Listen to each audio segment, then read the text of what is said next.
أعوذ بالله من الشيطان الرجيم بسم الله الرحمن الرحيم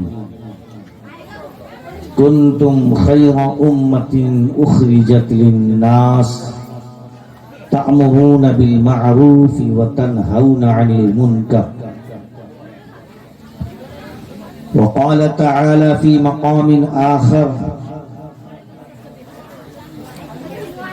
قل إن كنتم تحبون الله فاتبعوني يحببكم الله ويغفر لكم ذنوبكم والله غفور رحيم آمنت بالله صدق الله العلي العظيم وصدق رسوله النبي الكريم ونحن على ذلك لمن الشاهدين والشاكرين والحمد لله رب العالمين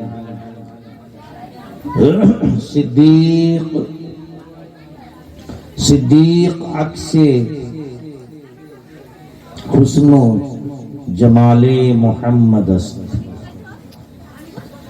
صدیق عکس حسن و جمال محمد است فاروق ذل جاہ و جلال محمد است فاروق ذل جاہ و جلال محمد است عثمان ضیائے شمع کمال محمد است عثمان ضیائے شمع کمال محمد است حیدر بہار باغ خصال محمد است حیدر بہار باغ خصال محمد است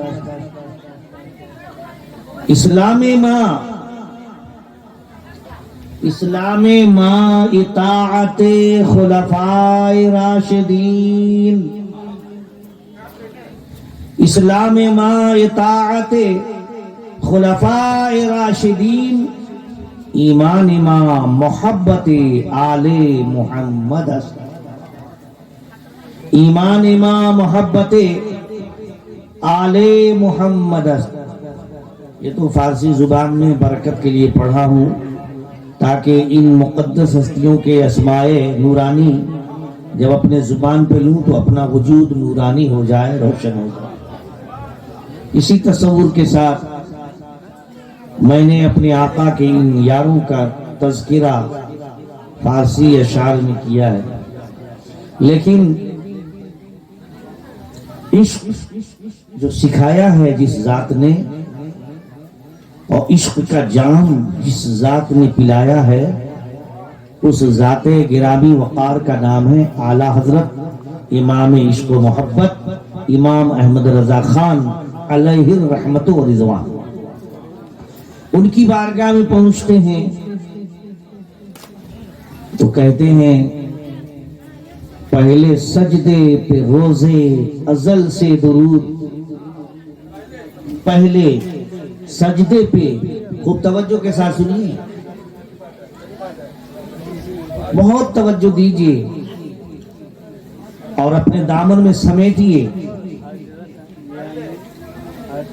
پہلے سجدے پہ روزے ازل سے درود یادگاری یہ امت پہ لاکھوں سلام یادگاری یہ امت پہ لاکھوں سلام اللہ تبارک و تعالیٰ کا کتنا بڑا عظیم احسان ہے کہ اللہ نے وہ محبوب ہمیں اور آپ کو عطا فرمایا اس محبوب کی امت میں پیدا فرمایا جس محبوب نے زمین پہ تشریف فرما ہوتے ہی سجدے کی حالت ہے اور رب حبلی امتی کی صدائیں بلند کی اعلیٰ حضرت فرماتے ہیں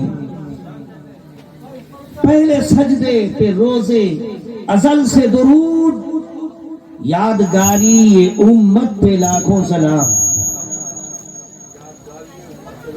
یادگاری یہ امت پہ لاکھوں سلام اور وہ دہن جس کی ہر بات وحی خدا وما ينطق عن الهوى ان هو الا وحی یوحا. اعلیٰ حضرت کا ہر شعر قرآن اور حدیث کی ترجمانی کرتا ہے. وہ دہن جس کی ہر بات وحی خدا، چشمہ علم و حکمت پہ لاکھوں سلام. چشمہ علم و حکمت پہ لاکھوں سلام. اور جس کی تسکی سے روتے ہوئے ہنس پڑے، جس کی تسکی سے روتے ہوئے ہنس پڑے، اس تبسم کی عادت پہ لاکھوں سلام.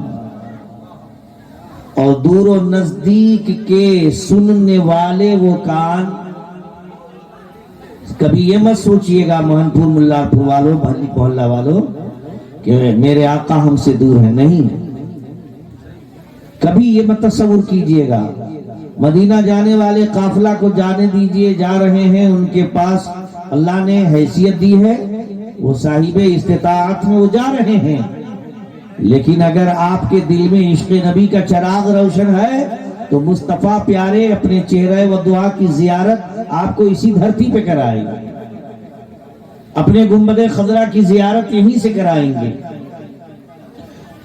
اور آپ کی پکار یہیں سے سنیں گے. اللہ تعالیٰ نے ان کو جو قوت سماعت عطا فرمائی ہے وہ یہ ہے کہ چاہے قریب والے ہوں دور والے ہوں، جیسے دور والے جس طرح قریب والوں کی سنتے ہیں اسی طرح دور والوں کی بھی سنتے ہیں.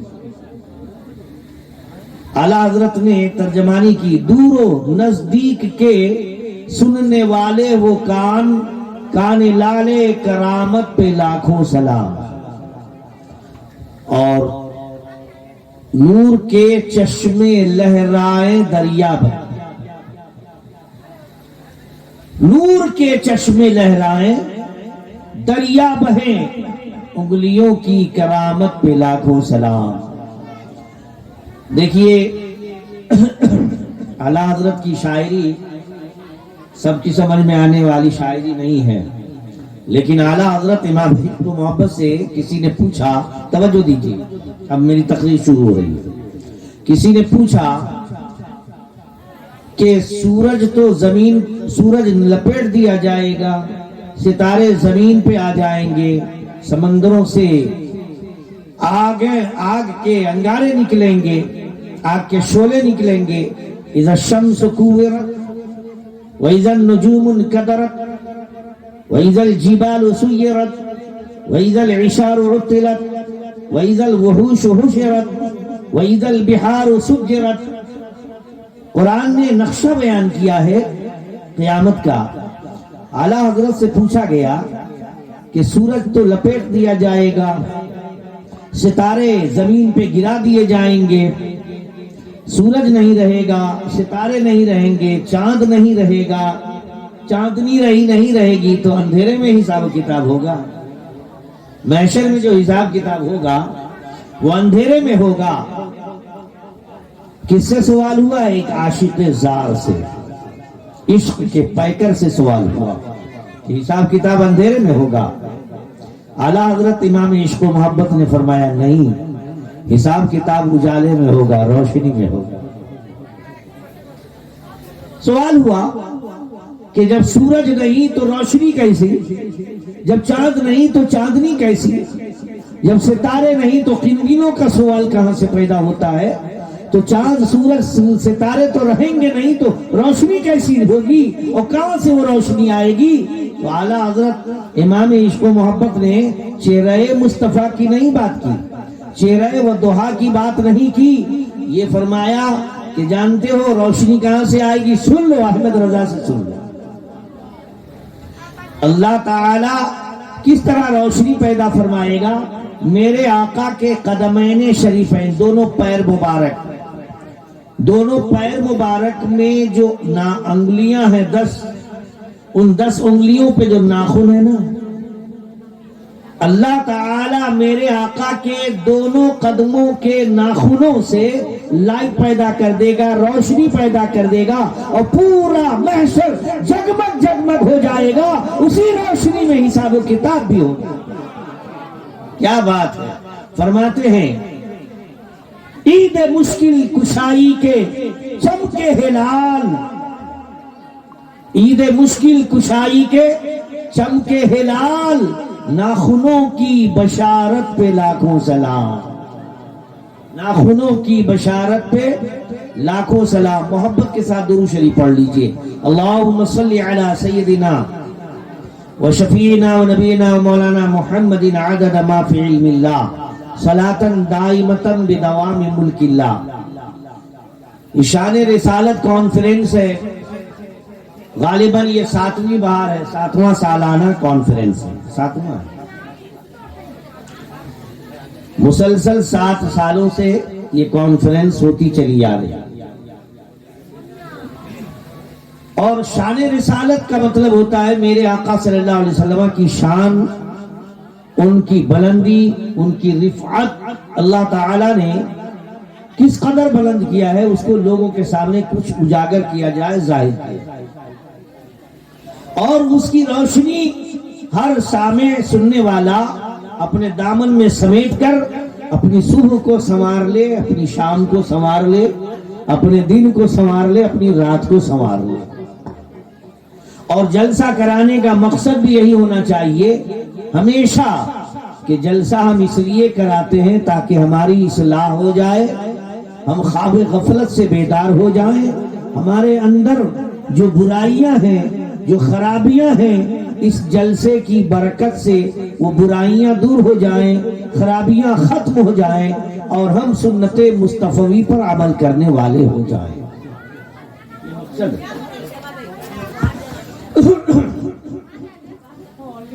مولانا روم رحمت اللہ تعالی علیہ نے بڑی پیاری بات فرمائی ہے۔ میں اپنی گفتگو کو مولانا روم کی اس پیاری بات سے شروع کرنے جا رہا ہوں۔ فرماتے ہیں، توجہ کے ساتھ سنیے، فرماتے ہیں کہ ایک چونٹی کو، چھوٹی سی چونٹی، حقیر چونٹی کو خانہ کعبہ کے طواف کرنے کا شوق پیدا ہوا۔ اب تو کہیے،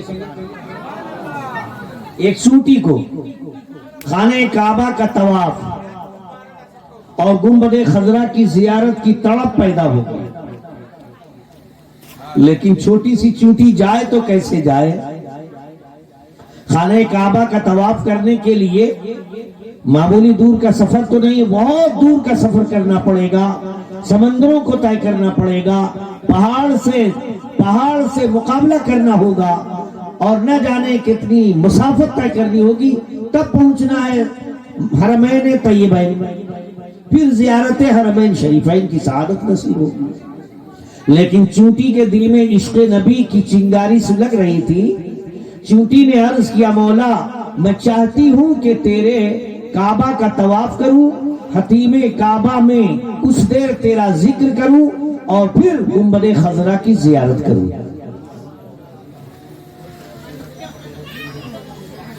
علامہ اقبال کہتے ہیں، دل سے جو بات نکلتی ہے اثر رکھتی ہے، پر نہیں طاقت پرواز مگر رکھتی ہے۔ دل سے تڑپ نکلی تھی اور شوق تھا چونٹی کو، اللہ تعالیٰ نے اس کی تڑپ سن لی، اور وہ مسبب الاسباب ہے، رب ذوالجلال نے اس کے لیے اسباب فراہم فرما دیے، پیدا کر دیے۔ اسباب کیا ہوئے کہ ایک کبوتری کو، کبوتر اس کو توفیق بخشی، شعور بخشا کہ تو جا، اور ایک چونٹی جو حقیر ہے وہ چلے گی تو لوگ پاؤں سے روت دیں گے، کچل دیں گے، وہ مر جائے گی، لیکن اس کی طرف ہے کہ گنبد خضرا کا دیدار، خانہ کعبہ کا طواف نصیب ہو۔ تو اے کبوتری، وہ تو کمزور ہے، ناتواں ہے، اب تو پاورفل پاور ہے، اڑنے کی طاقت میں نے تیرے پر میں عطا کی ہے، تو جا اور اس کبوتری کو اپنے پر میں پناہ دے دے، اس چونٹی کو اپنے پر میں پناہ دے۔ آ گئی کبوتری، اور کبوتری نے اپنا پر بڑھا دیا چونٹی کو۔ چونٹی اپنے پر میں، کبوتری اپنے پر میں چونٹی کو لیتی ہے اور اڑتی چلی جاتی ہے، اڑتی چلی جاتی ہے، اڑ کر جاتی ہے، بلندی پہ پرواز کرتے ہوئے پہنچتی ہے، خانہ کعبہ کا طواف بھی کرا دیتی ہے، اور وہاں سے پھر روضہ رسول پہ پہنچ کر گنبد خضرا کی زیارت بھی کرا دیتی ہے۔ مولانا روم فرماتے ہیں اس کے بعد کہ جانتے ہو دیوانوں، پیارے آقا کے کلمہ پڑھنے والوں، پیارے آقا کے وفاداروں، غلاموں، ہم اور آپ کمزور ہیں، ناتواں ہیں، لیکن اللہ کا بڑا شکر ہے کہ اللہ تعالی نے ہمیں اور آپ کو غوث اعظم عطا فرما دیا ہے۔ ہم اور آپ کمزور ہیں، اللہ تعالی نے اپنے اولیاء کاملین کا دامن ہمیں اور آپ کو عطا کر دیا، اپنے محبوبان بارگاہ کا دامن عطا کر دیا، اور محبوبان بارگاہ کے دامن میں جب ہم نے آپ نے پناہ لے لیا ہے، اللہ کے ولیوں کے دامن میں ہم نے آپ نے پناہ لے لیا ہے، تو وہ بلندی پہ پرواز کرتے ہیں، ہم کمزور بھی ان کے دامن میں پناہ لے کر ہم بھی بلندی پہ پرواز کرنے لگتے ہیں۔ ہم ناتواں ضرور ہیں، کمزور ضرور ہیں، بے عمل ضرور ہیں، لیکن جب اللہ کے ولیوں کا دامن ہمیں اور آپ کو مل جاتا ہے تو ہمیں وہ بلندی پہ پرواز کراتے ہیں اور ہمیں رب تعالی کی بارگاہ تک پہنچا دیتے ہیں، اللہ کی بارگاہ میں ہماری رسائی ہو جاتی ہے۔ درود شریف پڑھیے، اللہم صلی علی سیدنا و شفیعنا و نبینا و مولانا محمد عدد ما فی علم اللہ صلاة دائمتا بدوام ملک اللہ۔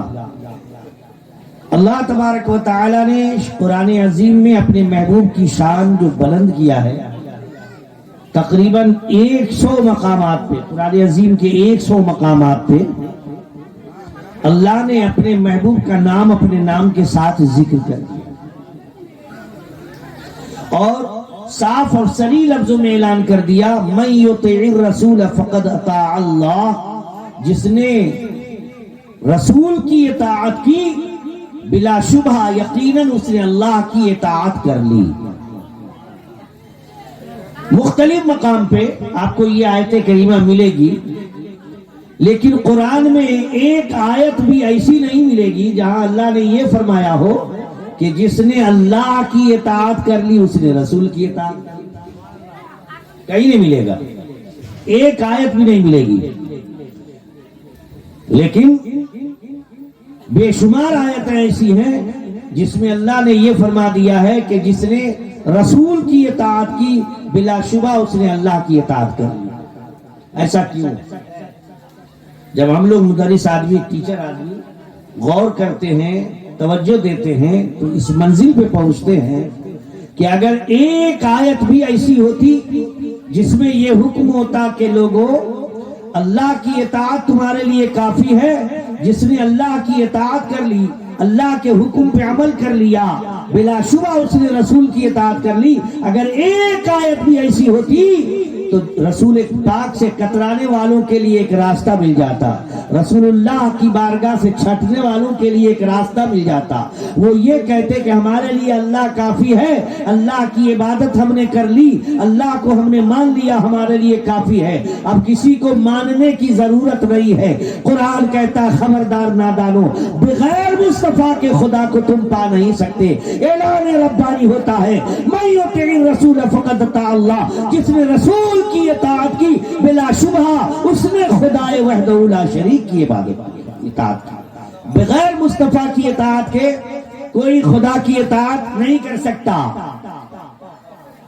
ایک بھی آیت نہیں ملے گی، لیکن بے شمار مقام پہ اللہ تبارک و تعالی نے یہ فرما دیا، یعنی لوگوں کو مزاج دیا کہ لوگوں مصطفیٰ کی بارگاہ ہی خدا کی بارگاہ ہے، بغیر مصطفیٰ کے کوئی خدا کو نہیں پا سکتا۔ اعلیٰ حضرت امام عشق و محبت اس آیت کریمہ کی ترجمانی کس طرح کرتے ہیں، سنیے۔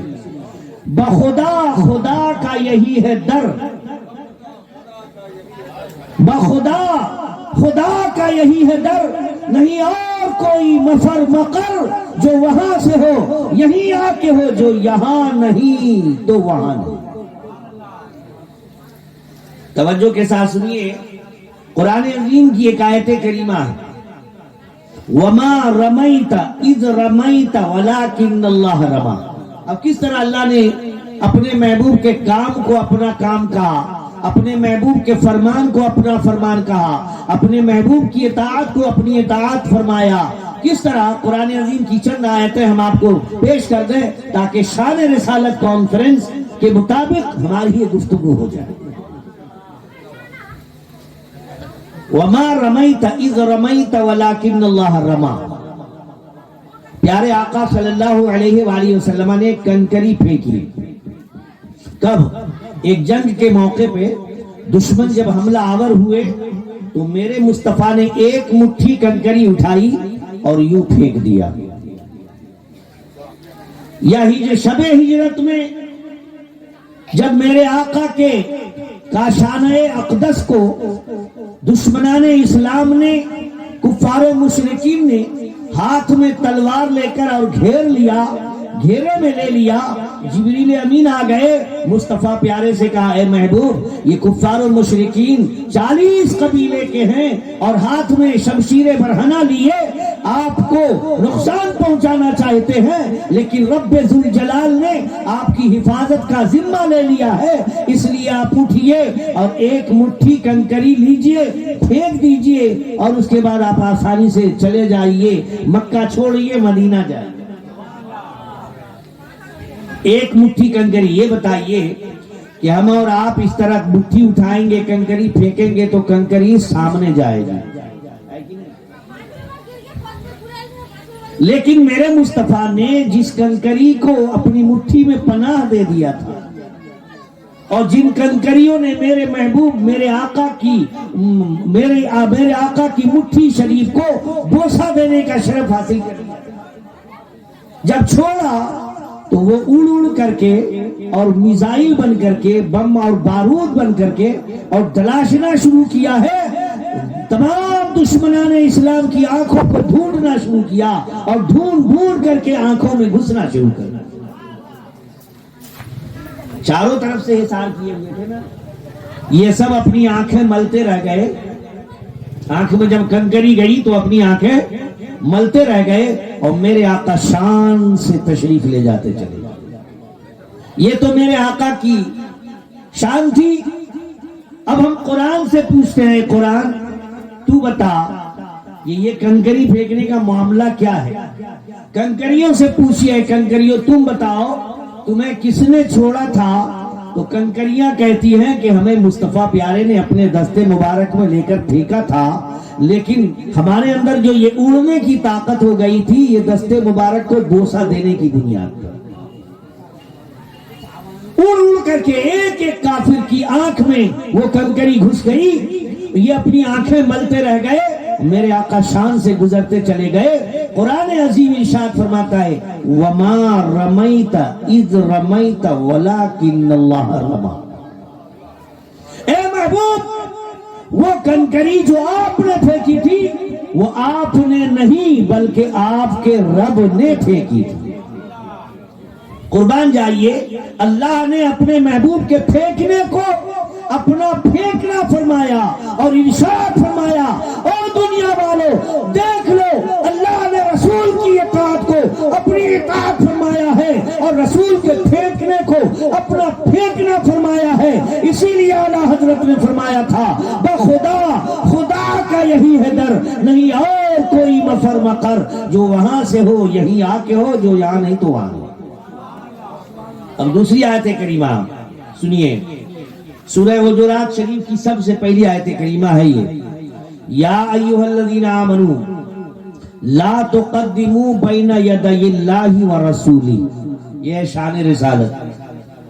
اے ایمان والو اللہ اور رسول سے آگے نہ بڑھو، سبقت نہ کرو. کیا بات ہے، لا تقدموا بین یدی اللہ ورسولہ. اللہ اور رسول سے آگے نہ بڑھو، اللہ اور رسول پر سبقت نہ کرو. یہ آیت کریمہ جو نازل ہوئی شان نزول یوں ہے کہ رمضان شریف کا مہینہ شروع ہونے سے پہلے کچھ لوگوں نے روزہ رکھ لیا. ابھی چاند نظر نہیں آیا، روزہ رکھ لیا. ابھی میرے آقا نے روزہ نہیں رکھا، کچھ لوگوں نے روزہ رکھا. کام تو بڑا اچھا کیا تھا نا بھائی، روزہ رکھنا تو کوئی خراب نہیں. میرے آقا نے ابھی قربانی نہیں کی تھی اور کچھ لوگوں نے میرے آقا کی قربانی کرنے سے پہلے قربانی کر لی. میرے آقا نے فرمایا کہ میں نے قربانی کی نہیں اور تم نے کر لی، اس لیے پھر سے قربانی کرو۔ یہ حکم رسالت ہوا۔ لوگوں نے پہلے روزہ رکھ لیا تھا، لوگوں نے پہلے قربانی کر لی تھی، میرے آقا نے ابھی روزہ نہیں رکھا، ابھی آقا نے قربانی نہیں کی، اور لوگوں نے قربانی بھی کر لی، روزہ بھی رکھا۔ قرآن عظیم اعلان کرتا ہے، اے لوگو میرے محبوب سے سبقت مت کرنا، جو رسول سے آگے بڑھنے کی کوشش کرتا ہے گویا وہ خدا سے آگے بڑھنے کی کوشش کرتا ہے۔ کیا بات! لا تقدموا بین یدی اللہ ورسولہ، خبردار میرے محبوب سے آگے بڑھنے کی کوشش مت کرنا، کیونکہ جو رسول سے آگے بڑھنے کی کوشش کرتا ہے، آگے بڑھتا ہے، وہ خدا سے آگے بڑھتا ہے۔ آگے مت بڑھنا۔ تیسری آیت کریمہ سنیے، یہ شان رسالت پیش کر رہا ہوں۔ ایک آیت کریمہ، ان الذین یبایعونک انما یبایعون اللہ ید اللہ فوق ایدیہم۔ ابھی آپ نے پڑھی تھی نا، رب ذوالجلال نے دستے مبارک کو اپنا مبارک فرمایا، اپنا دست فرمایا۔ قرآن عظیم کی آیت کریمہ سورہ حجرات شریف، سورہ فتح شریف کی آیت کریمہ، سورہ فتح شریف میں اللہ تعالیٰ کا ارشاد ہے، ان الذین یبایعونک انما یبایعون اللہ۔ اب جانتے ہیں یہ موقع کیا تھا؟ صلح حدیبیہ کا موقع تھا۔ میرے آقا صلی اللہ علیہ وسلم نے حضرت عثمان غنی کو بھیجا تھا۔ اب مقام حدیبیہ پہ آقا ٹھہر گئے، جتنے جانثاران اسلام تھے، غلامان مصطفیٰ تھے، سب ٹھہر گئے، اور سیدنا حضرت عثمان غنی رضی اللہ تعالی عنہ کو بھیجا کہ تم جاؤ مکہ میں جا کر وہاں کے حالات کا جائزہ لو۔ حضرت عثمان غنی رضی اللہ تعالیٰ عنہ تشریف لے گئے۔ وہاں والوں نے کہا کہ دیکھیے آپ آئے ہیں، آپ اگر چاہیں گے تو آپ کو ہم خانہ کعبہ کا طواف کرنے دیں گے، لیکن آپ کے ساتھ جو پوری ٹیم ہے ان لوگوں کو اجازت نہیں ہے۔ حضرت عثمان غنی رضی اللہ تعالیٰ عنہ نے کہا کہ بغیر مصطفیٰ کے ہم خانہ کعبہ کا طواف کر ہی نہیں سکتے۔ کیا بات ہے! میرے آقا ابھی طواف نہ کریں اور باقا کے بغیر میں خانہ کعبہ کا طواف کر لوں، یہ میری غیرت کو گوارا نہیں، میری عقیدت و محبت کو گوارا نہیں ہے۔ میں کسی حال میں مصطفیٰ جان رحمت کے بغیر خانہ کعبہ کا طواف نہیں کروں گا۔ اسی مقام پہ، مقام حدیبیہ میں، میرے آقا صلی اللہ علیہ وسلم نے سبوں سے بیعت لی کہ آؤ میرے ہاتھ پہ ہاتھ رکھو، اور ہاتھ رکھ کر کے اور وعدہ کرو کہ اسلام پر ڈٹے رہو گے، اسلام کے اصول پر چلو گے، اسلام کے قانون کو مانو گے۔ سارے لوگوں نے میرے آقا صلی اللہ علیہ وسلم کے دست مبارک پہ ہاتھ رکھا، بشرف بیعت حاصل کی، اور ایک ہاتھ میرے مصطفیٰ نے حضرت عثمان غنی کی طرف سے پیش کر کے یہ ارشاد فرمایا کہ یہ مت سوچنا کہ عثمان نہیں ہے تو وہ عثمان جو ہے اس بیعت سے دور ہیں، سن لو یہ ہاتھ عثمان کا ہاتھ ہے، عثمان کی طرف سے یہ ہاتھ پیش کر، سارے ہاتھ ہیں۔ میرے آقا نے سارے لوگوں کے ہاتھ پہ اپنا ہاتھ رکھا اور فرمایا عہد کرو، بیعت لو، اور عہد و پیمان عہد کرو، وعدہ کرو کہ مکرو گے نہیں، انکار نہیں کرو گے۔ اب یہ تو منظر تھا، لیکن سیدنا جبریل امین آیت قرآنی لے کر آ گئے اور ارشاد ہوا، ان الذین یبایعونک انما یبایعون اللہ ید اللہ فوق ایدیہم۔ اے محبوب، جو لوگ آپ سے بیعت کرتے ہیں بلا شبہ یقیناً بے شک وہ اللہ سے بیعت کرتے ہیں، اور یہی تک نہیں، ید اللہ فوق ایدیہم، اللہ ہاتھ سے پاک ہے، اللہ کی شان کے لائق جو اس کی شان کے لائق دست قدرت ہے، اللہ کا دست قدرت ان کے ہاتھوں پر ہے۔ ید اللہ فوق ایدیہم، ان کے ہاتھوں پر اللہ کا دست قدرت ہے۔ تو آپ دیکھیے اللہ تعالیٰ نے نبی کی بیعت کو اپنی بیعت فرمایا، نبی کی اطاعت کو اپنی اطاعت فرمایا، نبی کی تعظیم کو اپنی تعظیم فرمایا، نبی کے ادب کو اپنا ادب فرمایا، نبی کے حکم کو اپنا حکم فرمایا، نبی کی نہیں کو اپنی نہیں فرمائی۔ اور پورے قرآن میں آپ کو یہ آیت کریمہ بھری پڑے گی، بھری ملے گی، بے شمار آیتیں ملیں گی، لیکن ایک بھی آیت آپ کو ایسی نہیں ملے گی جس میں یہ حکم ہو کہ صرف اللہ کی اطاعت کرو، اللہ کا حکم مان لو، رسول کو ماننے کی کوئی ضرورت نہیں۔ لیکن ایک آیت میں ایسی پیش کروں کہ جو لوگ عربی گرامر جانتے ہیں نا ان کو بڑا لطف ملے گا۔ اللہ تبارک و تعالی نے ایک مقام پہ یہ ارشاد فرمایا قرآن عظیم میں، سورہ انفال کی آیت کریمہ ہے یہ، ارشاد فرمایا یا ایھا الذین آمنوا استجیبوا للہ وللرسول اذا دعاکم، اے ایمان والو جب تمہیں اللہ اور رسول بلائے تو اللہ اور رسول کے بلاوے پہ فوراً حاضر ہو جاؤ، دوڑ پڑو۔ ماں بہن لوگ آپ خاموشی اختیار کریں۔ حق نہیں ہے کہ آپ امامت کر سکتی ہیں، اسی لیے عورتوں کو امامت کا حق نہیں دیا گیا، کیونکہ وہ زور سے 3 وقت میں تو قرات کریں گے تو غیر مردوں کے کانوں میں قرآن کی آواز جائے گی، تو عورتوں کے لیے جب قرآن زور سے پڑھنا شریعت نے منع کیا ہے تو پھر آپ کو اتنا زور سے چلانے کی اجازت کہاں سے ہو جائے گی، وہ بھی مجلس رسول میں۔ سنیے سیدہ فاطمہ خاتون جنت رضی اللہ تعالیٰ عنہ، ان کی زندگی ہمارے لیے آپ کے لیے نمونہ حیات ہے۔ آپ بیٹھی ہیں، آرام سے بیٹھیے، ادب کے دائرے میں رہیے اور ادھر ادھر کی باتیں نہ کر کے سنیے، کچھ سیکھیے۔ سیدہ فاطمہ خاتون جنت رضی اللہ تعالیٰ عنہ حضرت علی کو بلا